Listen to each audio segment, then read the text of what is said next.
following is a production of DallasCowboys.com and the Dallas Cowboys Football Club. How about them Cowboys? This is Mick Shots. Streaming live on DallasCowboys.com and the official Dallas Cowboys app. Now, here are Bill Jones, Everson Walls, and Mickey Spagnola. Now it's officially Rams week at the Star in Frisco as the Cowboys hit the practice field.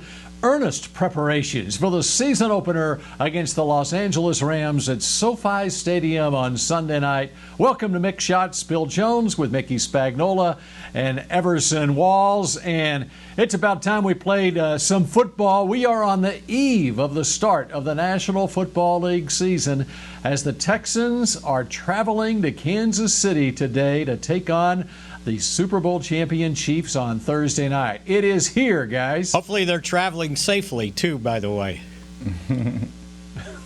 I can't believe that the season is even starting. You guys know I was the pessimist of the group. I'm amazed that the NFL has actually gotten the schedule going, and we're about to watch some football. I'm as happy as Bill Jones, man. And the Cowboys actually got their first official regular season practice in today this morning, and they just finished up. So they went about an hour and 45 minutes today outdoors. On top of it, on that new field. And we are anxiously anticipating the first injury report of the season, right, Mickey? Absolutely. I wonder when the official ones will come out, but I can at least tell you who was there and who wasn't. And Chidobe Awuzie and Xavier Woods were participating in practice, along with Luke Gifford, by the way, and he'd been out for a couple weeks. So those three guys were in there. Brandon Knight got back in practice, the offensive tackle, and Brandon Carr was out there. So he must have been in pretty darn good shape because they had him in a helmet, and he was going through the drills and actually going through some of the skeleton team stuff that the defense was doing. And he was at safety, by the way. So he is not on practice. He's on the practice squad still, technically, but he's a guy. If they decide that they need him on Sunday, they can promote him to the roster on game day. But yeah, I checked on those salary sites, and his salary is the maximum of a veteran can get on the practice squad, which is $12,000 a week. So I would imagine if they at some point promote him to the 53, he'll get at least the veteran minimum, which I believe this year for a guy that has 10 years in the league is minimum base is $1.3 million. So, but yeah, he was out there. So the only people that I didn't see practicing that was on the 53-man roster was Jordan Lewis. He was still working on the resistant cords. And everybody can take a deep breath because Amari Cooper was out there participating in the portion of practice that everybody was able to watch. Now, one thing that also came out yesterday, the first, well, I don't know how official it is, but it is a depth chart that got released yesterday. And there was much consternation in the local media about that depth chart because there were only 10 starters listed on offense, Mickey. Mike McCarthy still at work, right? You're not going to know what we're doing with that other spot. But I think if I counted them right, they did have 5 offensive. 10 on 11, guys. They did have 5 offensive linemen, so don't despair there. Yeah, and it's probably going to be another wide receiver, but they didn't want to say they're going 3 wide, and they didn't want to. Yeah, they didn't want to tell the Rams what formation they're coming out in, what personnel they were using on the first and play not have of the game. a fullback out there. So that's right. They only had one tight end on the depth chart. They only first team. They only had two wide receivers, no fullback, and so they're not going to tip their hand to what formation they're coming out in. And I noticed on Twitter the other concern was they only have two linebackers out there because they listed Aldon Smith as a linebacker. It's like, look, I like that. I like the fact that they threw it out there that, okay, there's speculation we might be in a 3-4 defense. Okay, chew on this for a little bit. Yeah, exactly. So no secrets getting out of here at the Star at this point, and a lot of deception. I gotta tell you guys, I'm loving this. I'm loving this Bill Parcells throwback mode that we're in. You know, with all the gamesmanship that we're dealing with. I love it, man. They're using an unfortunate situation which caused a lot of concern for a lot of people, but you know, only a good coach is going to use it to your advantage so that we can have as many advantages as we can have during this ball game. This is a throwback type situation. You know, Everson, I was thinking about this when I heard some complaining in the media. And I said, you know what? At some point, you're going to wish Jason Garrett was back here. He was much more open about injuries. He was much more open about where guys were going to play. And McCarthy ain't giving away nothing. And, you know, when we first met him back in January, it was a really informative meeting that he had with the people that covered the team on a daily basis.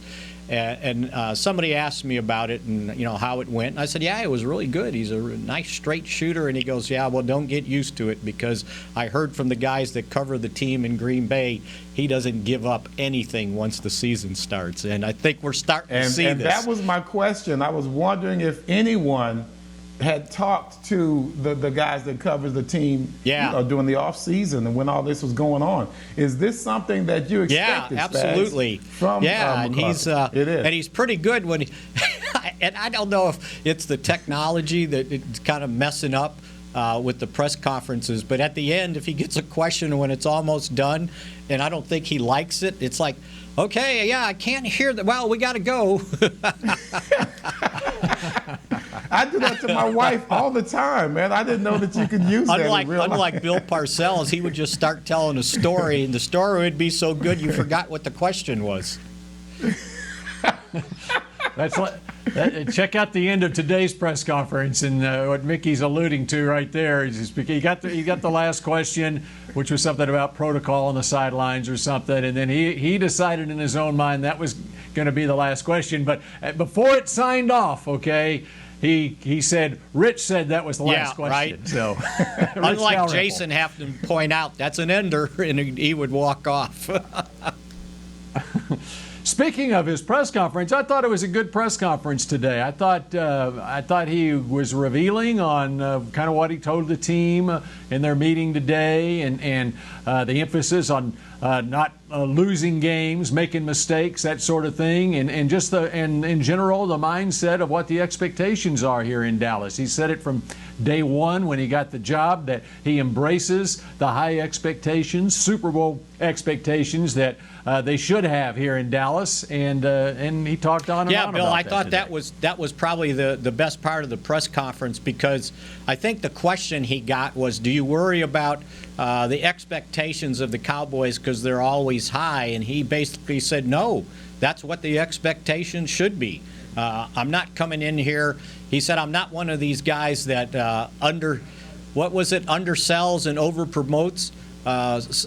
Overproduces, yeah. He goes, I expect us to produce, and I don't come in here and mince words. So, he basically pointed out, my expectation is to come here and win every game. And he goes, and that's what every team in the league's probably thinking. So, yeah, I thought that was a really good part of the press conference today, and maybe as revealing as he's been since this week began. You know, when you think about coaches, new coaches coming in, and you hear those press conferences, you know, sometimes you just hear, it just sounds like they're just saying words because that coach may not be proven. This coach is proven. Coach McCarthy's been there before. He's won with some of the better players in history one of the better quarterbacks, probably go down as one of the better quarterbacks in history. But what you have to understand is he knows what the formula is to win. You know, when you talk about going all the way to the Super Bowl, guys, you've been a part of it, Spags. Bill, you've been a part of it. We've seen it with the Cowboys. I was there with the Giants. It takes a special group and a lot of luck as well to go to a Super Bowl.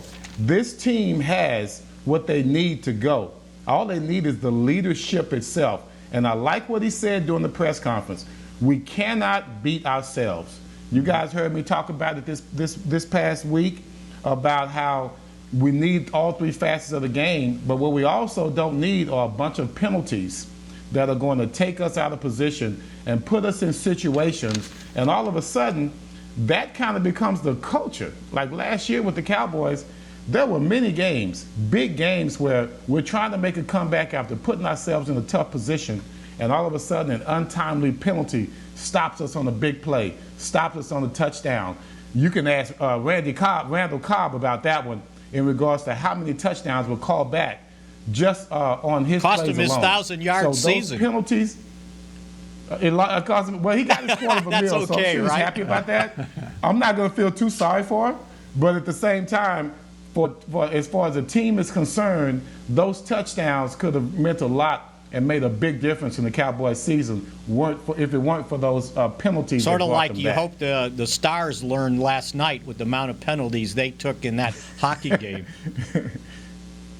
You just don't want that to be your culture in regards to losing games and how you Yeah, and I lose like games. the fact also, Bill and Everson, that he brought, when he was asked about the Rams in last year's game, he said, hey, we broke it down. We showed them basically why you scored 44 points. And he goes, you know, and that's the way you got to be able to play. And I had forgotten that they scored 44 points against that Rams team. It was towards the end of the season. And, you know, that he said, well, yeah, it could create motivation, but for the Rams, but, you know, there's nothing they can do about that now. There you go. You look at it, though, and with the changes that have occurred on that Rams team in this offseason, not only in personnel on the playing field, but also in their coaching staff, even more so than usual, I don't think that you can take much out of what happened late in the season last year. Now, that was a big loss from the Rams' perspective because it basically knocked them out of a chance of getting back into the playoffs last year. It's interesting, Wade Phillips, and we'll get more into it in the next couple of days, into the game planning that goes into this one. But, Wade Phillips is no longer the defensive coordinator. Brandon Staley is the defensive coordinator, 39 years old in his first year as a DC, and McCarthy in the Packers staff, members of this staff who were with the Packers, have some familiarity because he comes from the Vic Fangio school. He was an assistant under Fangio with the Chicago Bears for a couple of years, then last year with the Broncos. And so when Mike McCarthy talks about the differences in the 3-4 defense that Phillips runs as compared to Fangio, I think that's what he was talking about. Yeah, and he also pointed out that from a personnel standpoint that, they've got two assistant coaches that were with the Rams last year, Skip Peete, John Fossil. So they got a little insider information on personnel. Now, you don't know how they're going to use some of these guys, but you can pick their brains and say, okay, what does this guy do? What are his tendencies? And that's some pretty good intel going into the first game. Even though you don't have any tape on this team, I think that helps out from a player-to-player standpoint. Those guys know. And I said Staley's 39 years old. He's only 37, and first time as a DC in this league. So Colin plays for the first time. That's an interesting element here in this first game. And then McCarthy also talking about Sean McVay, the respect that he has for McVay, the success that he has had at such a young age, early in his career as a head coach. And they've gone up against each other a few times. McVay now going into his 4th year as the Rams head coach. Jared Goff's had a couple of big games against those Packer teams, 300-yard passing games. So I think that McCarthy, although I don't know that he was asked about Goff per se today, I think he has a lot of respect for Goff and what the Rams do on offense. Well, the Cowboys' defense is probably thanking God that those two running backs that ran over him in the playoff game are no longer there. I was going to mention that about the personnel, Spags, because, boy, they lost some good ones. They really did. Those are, to me, when you talk about 2 of the 3 very integral parts of their team, you go to the free safety part of it as well. In the secondary, they just lost, I believe his name is Eric Whittle, a great free safety for the Rams. This guy's... he's not there anymore, and they're going to have to fill that position in very well. That's a key position, especially when you're going up against the top offense from last year's. Yeah, and they also NFL had one of their Cowboys. starting linebackers get hurt, and they had to put him on injured reserve. I think it was Trayvon Howard was slated to start, so they won't have him either. At a TCU. But again, as I keep saying, we'll see, because we haven't seen a lot yet. No one's seen anything yet. And Jalen Ramsey is a very happy man. We get into that and much more in the way of contracts with Mickey Spagnola, our salary cap guru, here on Mick Shots. When Mick Shots continues in just a moment. Hey there, Cowboys fans. With Tide Cleaners at-home pickup and delivery, cleaning your clothes has never been more convenient. Simply sign up at your local store, set out your dirty clothes, and one of our Tide Cleaners professionals will come directly to your home for a totally contactless experience. Your clean garments will be returned promptly the next scheduled delivery day, so skip the errand and enjoy life, not laundry. Visit TideCleaners.com or your local store to sign up for Tide Cleaners at-home pickup and delivery today. Make the most of summer with Ford, America's best-selling brand, during the Ford Summer Sales Event. With great offers on a huge selection of Ford SUVs and the largest selection of truck inventory to choose from. Get huge offers across the Ford lineup. So grab the family and head out. Ford's helping you make the most out of summer. It's easier now during the Ford Summer Sales Event. Based on 2019 calendar year total sales. Based on Autodata compact and full-size stock inventory as of June 2020. Want to use what the pros use? How about the official men's skincare brand of the Dallas Cowboys, Jack Black? Right now you can get the Jack Black Starter, a curated collection of Cowboys locker room favorites for just $10 with free shipping. The starter includes 4 Jack Black skincare favorites plus a full-sized intense therapy lip balm. Go to getjackblack.com/Cowboys and use the code word TEAMJB. That's getjackblack.com/Cowboys. The Jack Black Starter, $10, free shipping. I'm Jay Novacek, former tight end for the Dallas Cowboys. Back in the day, I was the guy who always got the tough yards, and that's why I run with John Deere today. In fact, I have a John Deere 3025E tractor that can handle any yard work I need to do, even the tough yards way out back. So if you have 1 acre or 1,000, John Deere has the equipment that's just right for you. Visit a John Deere dealer today and run with us. We are the official tractor provider of your Dallas Cowboys. Back to Mick Shots. Cinema Drive-Ins brings the classic nostalgia of a drive-in movie to the Star in Frisco. Enjoy all the features of these timeless outdoor theaters in a safe and innovative environment brought into the 21st century with the latest technologies, stunning visuals, and the latest and greatest Hollywood blockbusters. New movies are featured every weekend in the Gaylord lot at the Star in Frisco. For details, visit thestarinfrisco.com. And now we will date ourselves as if we are already dated here on Mick Shots. Did y'all love drive-in movies back in the day? Well, let me tell you, I loved it. We had a drive-in theater on 1 block over from where we lived. It was the greatest thing in the world when we got old enough to stay out after the sun went down. And what we would do is, our house faced the other way, and then there was neighbors behind us, and then the drive-in. So during the day, or maybe at night, we'd sneak the brave ones underneath the fence. During the day, we'd dig a hole so we can go crawl underneath the fence. Oh, my God. And we'd send the brave ones in, and they would go and turn the speakers up on the ones where there was no cars, right? So we could sit on the curb across the street and watch the movies. And if I remember correctly, it was Planet of the Apes.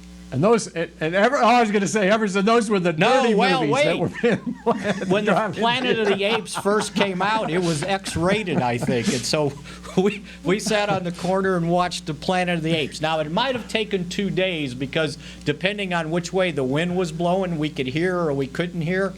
And then the real brave ones, we'd send them to the concession stand and get us popcorn. There you go, Spags. Well, there was nothing like the Gemini. Everybody knows about the Gemini Drive-In Theater. I know, Bill, you remember that. You got to remember the Gemini Drive-In Theater. It was right off of Central Expressway. Oh yeah, I remember right driving across over there. from Hamilton Park. We could sit on. We could also sit on our porches. They had 3 screens, Spags, so you could sit on your porch and you could see a screen or two, especially from Sherelle's house. She was right there across the street.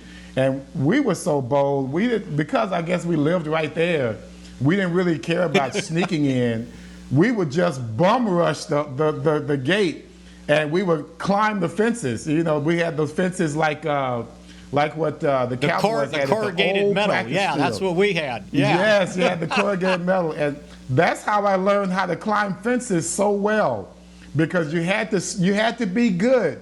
If they caught you and you got caught at the top of the fence, usually someone was going to kick you back out. But once you made it to that concession stand, Spags, then it's over. It was over. You're in. You're in. And I'll tell you what, blend in with the crowd.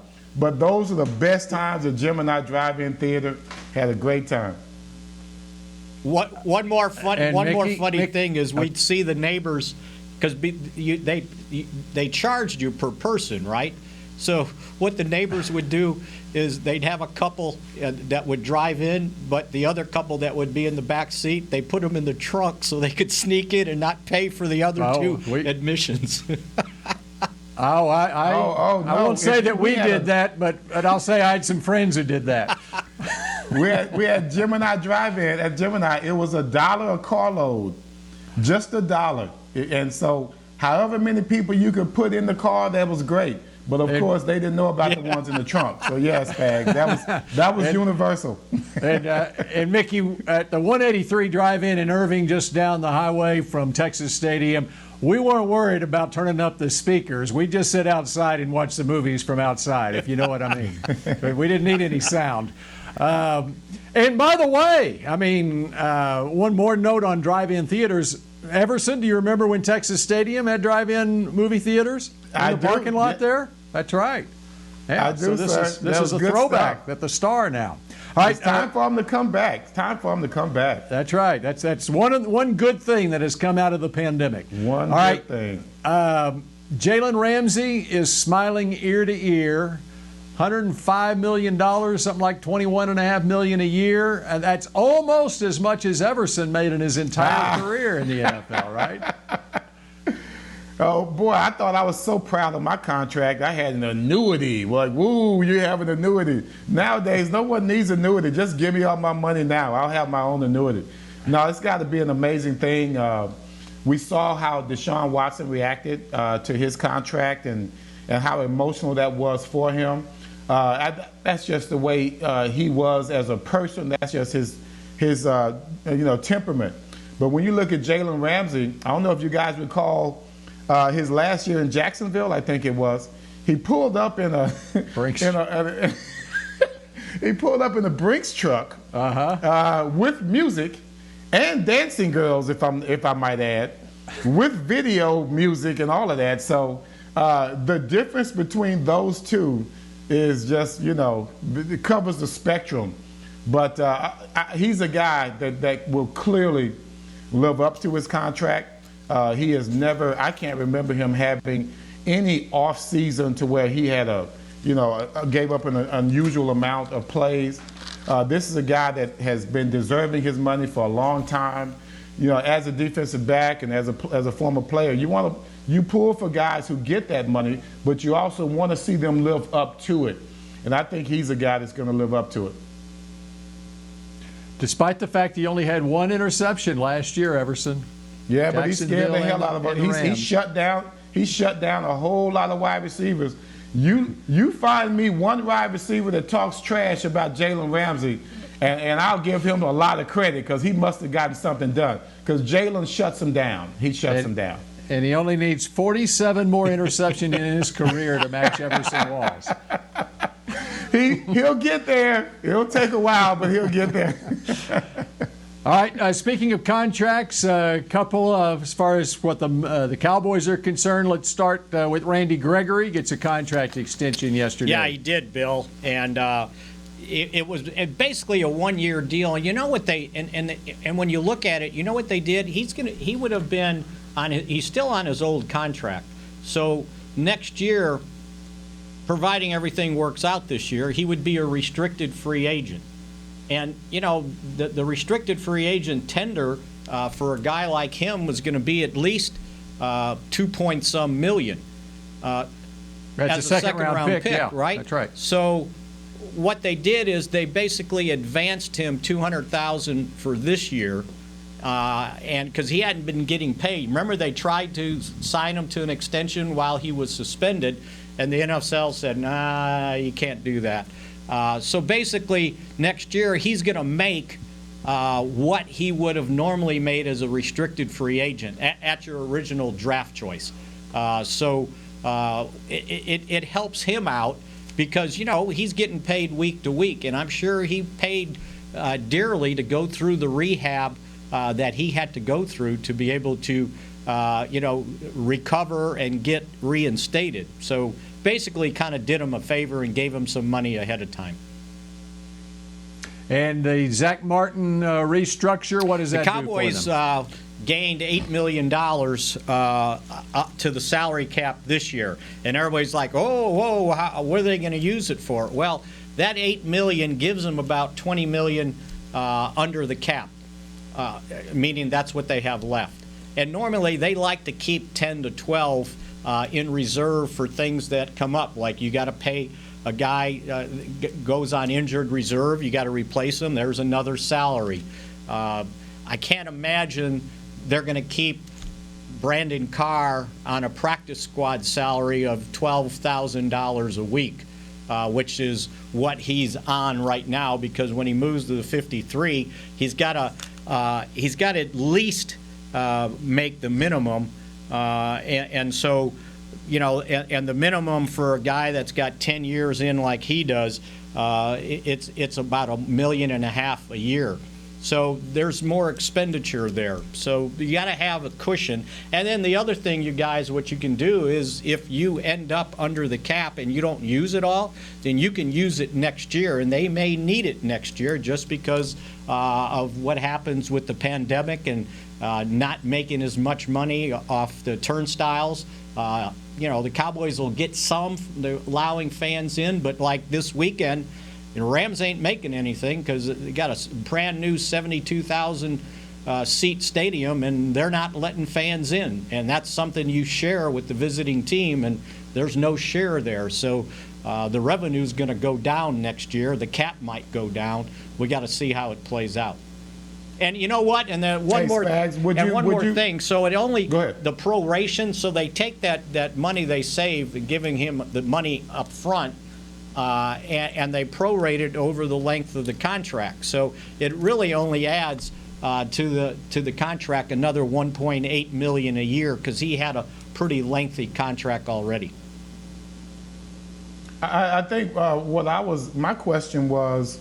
Let's say we run into another situation where we bring in a guy like Cooper, the way we did a few years ago.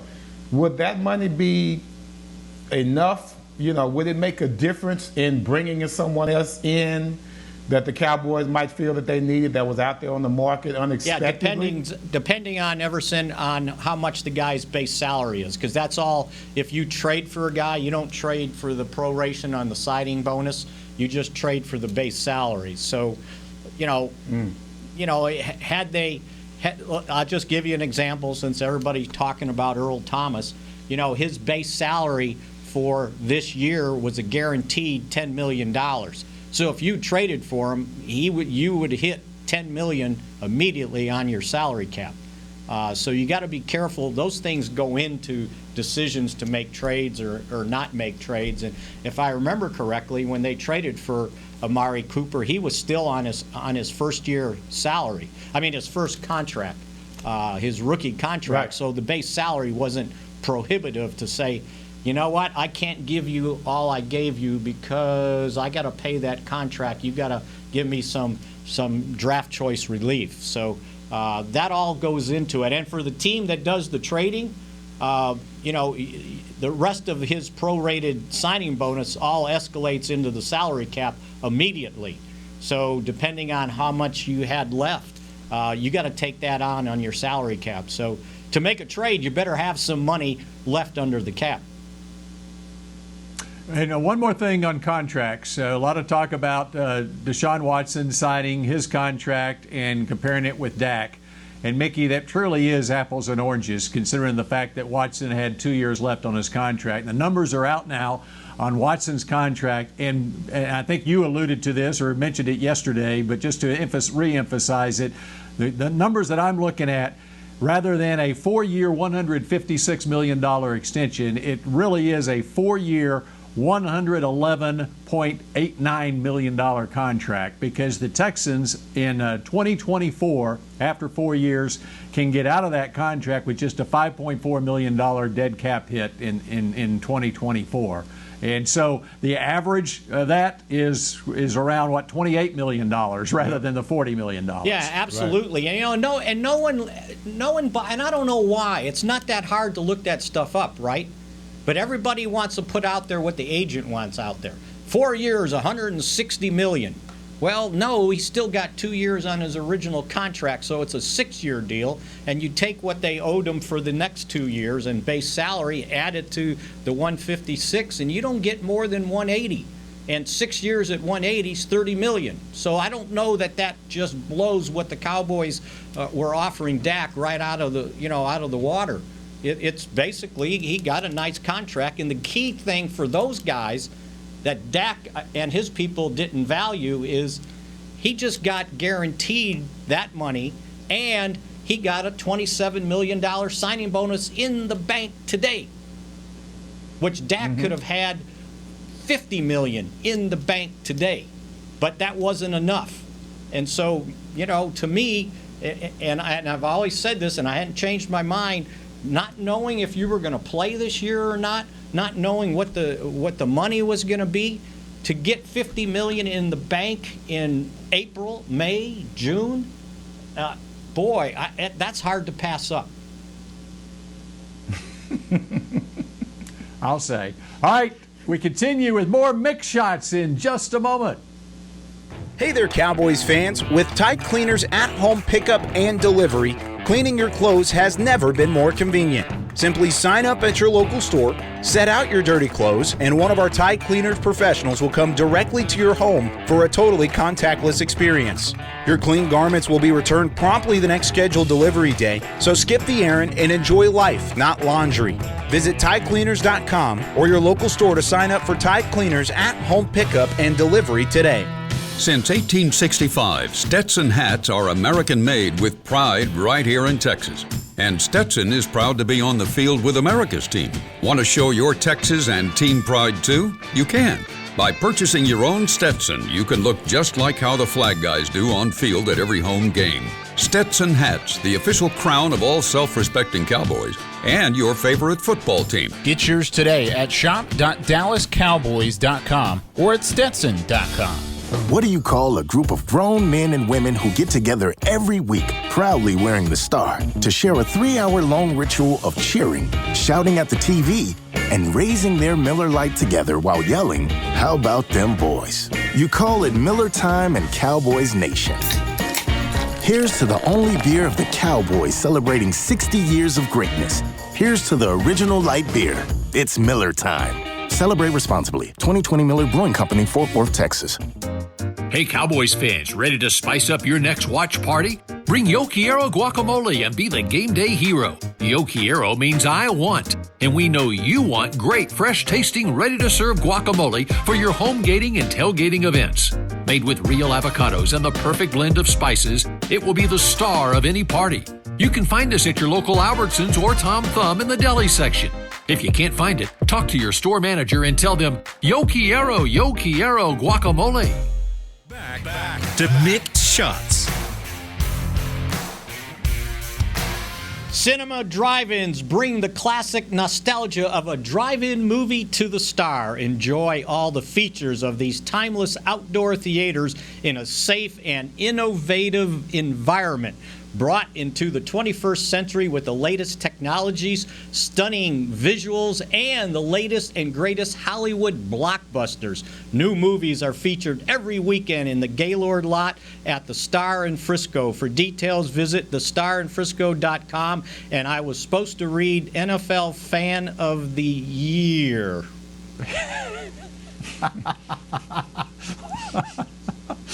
Would you like to read that?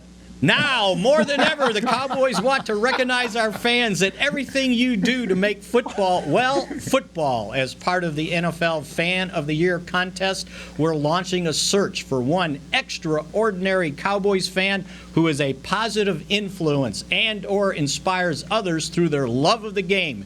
Visit NFL.com/fan of the year now to learn more and nominate yourself or others for a chance to be named NFL Fan of the Year. And I'm nominating Everson Walls. Hey, I'm nominating you for taking more time off the clock. I like that, Spag. That's a good, slick way to do it, man, since we're at a loss for topics. I don't think here. We're at a loss of topics. Good job. One thing that was brought up in Mike McCarthy's press conference are the sideline protocols, and only 8 in the box at this new stadium in L.A. Boy, Mickey? Bill, there's a lot of protocols that they've got to adhere to.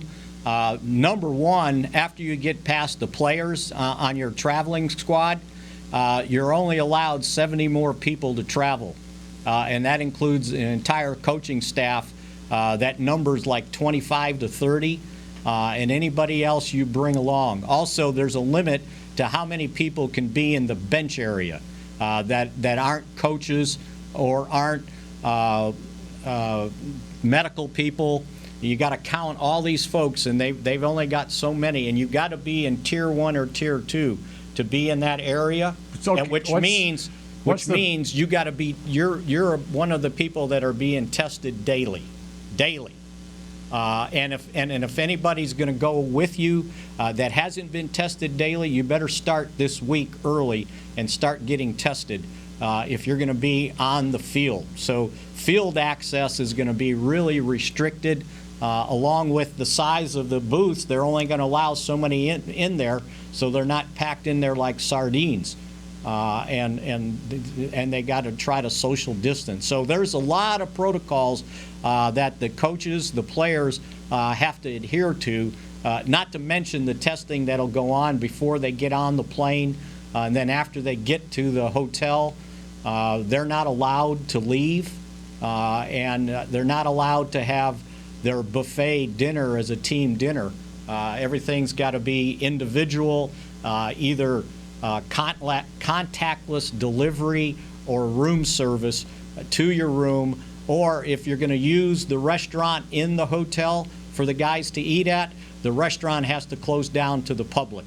So there's a lot of restrictions for teams traveling, and I would imagine the teams tomorrow are going to be the first ones that have to go through all this. So if the players got to order room service, how much per diem are they getting? Have you ever tried to order room service in L.A. or New York? I'm sure their per diem will more than cover it. We used to get what, like $21, right, Spags, for per diem?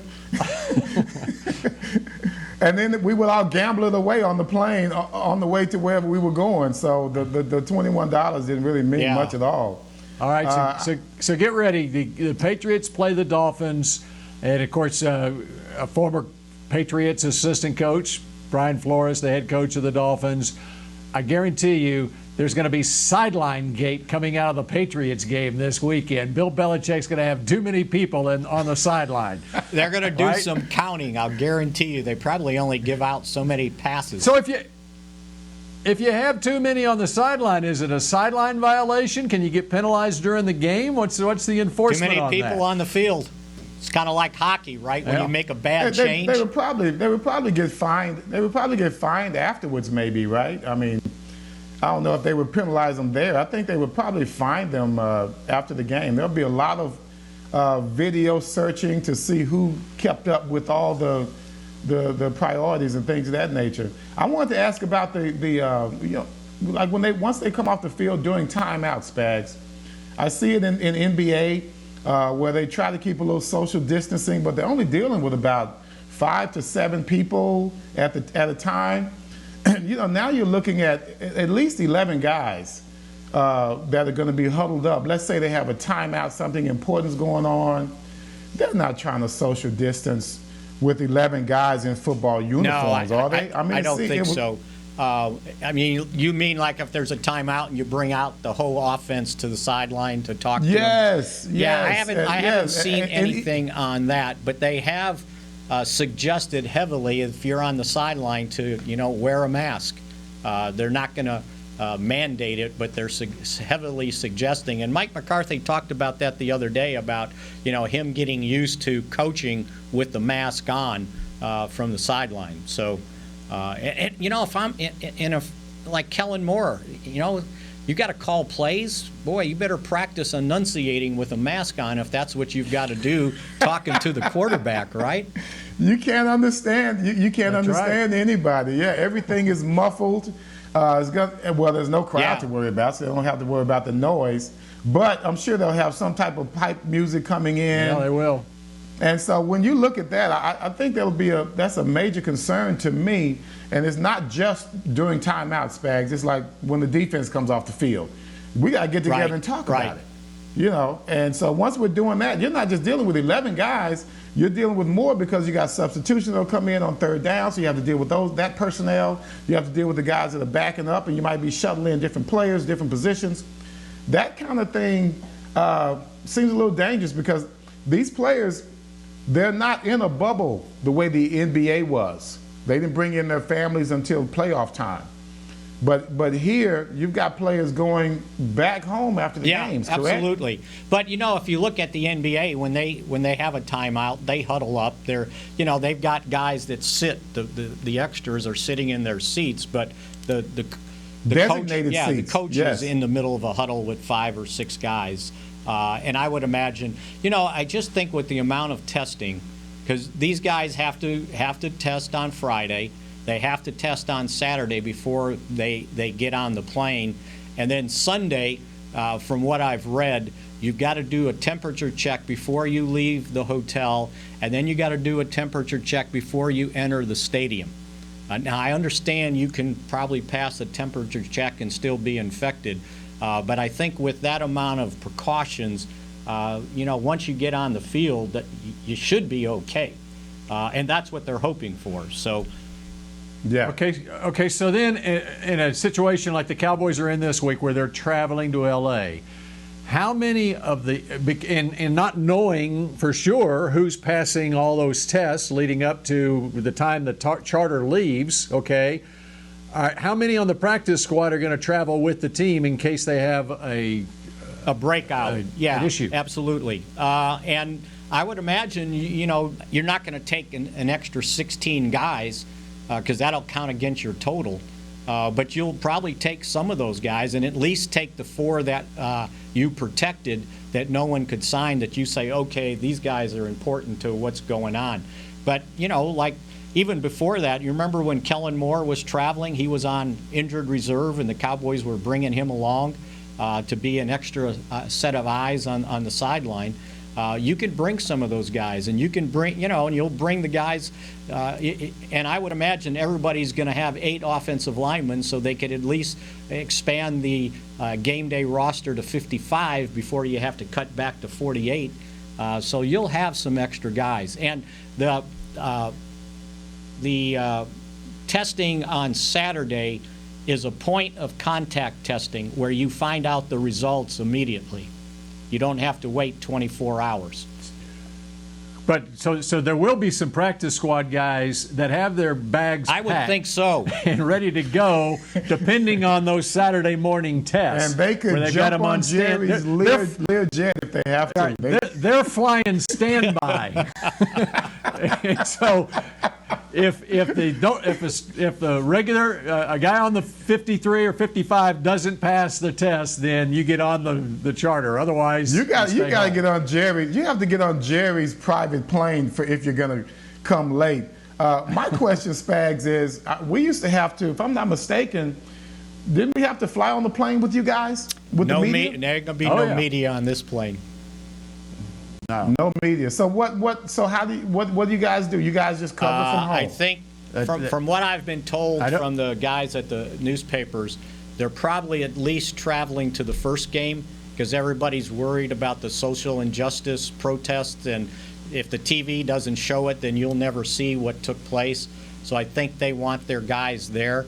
But after that, I don't know how much they're going to travel. I mean, if you look at what's going on with the hockey and the NBA only let so many media people into the bubble. The NHL, not very many, and I think the local newspapers here did not send anybody to Edmonton to cover the Stars. They're doing it off of TV and the virtual interviews.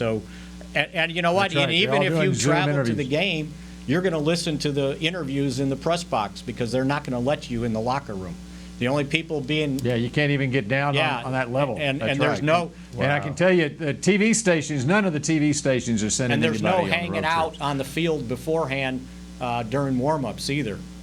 That's all been restricted. Right. And the other thing, and we got to go, but for local TV stations, there's no access down on the field. They're up in the stands shooting at a low level. And they're in a stationary spot. Usually they would roam the sidelines, but not anymore. Not during this. All right. That does it for Mix Shots. We're going to break down those matchups. Everson is all prepared for this tomorrow. Ready, Cowboys versus Rams. Mix Shots again, 1:30 tomorrow afternoon. See you next time. Thanks, guys. This has been a production of DallasCowboys.com and the Dallas Cowboys Football Club. How about this, Cowboys? Yeah!